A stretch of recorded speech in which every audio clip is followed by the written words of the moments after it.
tayo naman po ay hihingi rin ng tulong sa kanila upang ito'y maimbestigahan sapagkat konektado po ito konektado maaaring doon sa mga iniimbestigahan pa nilang mga ilang bagay.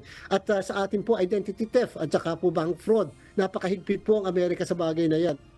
Makikipag-ugnayan si Commission on Elections o COMELEC Chairman George Erwin Garcia sa United States Department of Justice o USDOJ.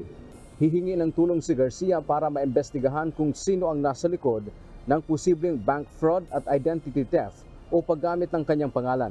Kasunod ito ng inihayag noong nakaraang linggo ni Sagip Party List Representative Rodante Marcoleta na may 2 umanong foreign bank accounts ni Garcia, isa sa Estados Unidos at Cayman Islands na pinadalhan ng pera.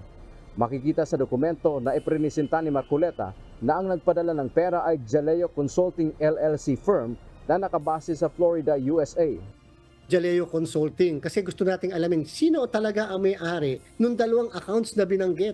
Maaaring 2 accounts na nag-i-exist o kabubukas pa lamang o matagal lang naandyan sa pangalan ng ibang tao pagkatapos biglang dinepositohan ng $100 kuno at pagkatapos nireflect ang pangalan ko na may nakalagay pang after na Makati City, KY, Kentucky, USA.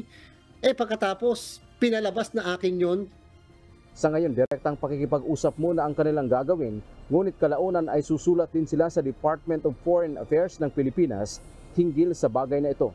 Kamakailan ang DOJ ng Amerika ay nakipag-ugnayan din sa COMELEC, kaugnay naman sa investigasyon nila kay dating Chairman Andres Bautista na kinasuhan sa Amerika dahil sa pagtanggap umano ng suhol mula sa technology provider noong 2016 elections. Bukod sa US DOJ, ngayong araw din ay susulat anya ang COMELEC sa National Bureau of Investigation para isumite ang mga ebidensya na naglalaman ng pamimeke sa kanyang personal na impormasyon. Hindi naman po ako nakatira sa Amerika at hindi po ako national doon, hindi pa nga po nakakatapak. So paano ako magkakaroon ng social security number na nire-reflect pa doon sa mga isa sa napresenta ng mga dokumento? Hindi po ba napaka-private and confidential ng social security number? Imposible i-reflect yun. Binigyang diin ng opisyal, gusto nilang ayusin ang lahat lalo na at malapit na ang halalan. Binigyang diin ni Garcia sa kabila ng demolition job o isyong ibinabato sa kanya at sa COMELEC, hindi sila nagpapaapekto at mataas pa rin ang kanilang moral at lalo na may gaganaping super elections sa 2025. Dante Amento, UNTV, News and Rescue.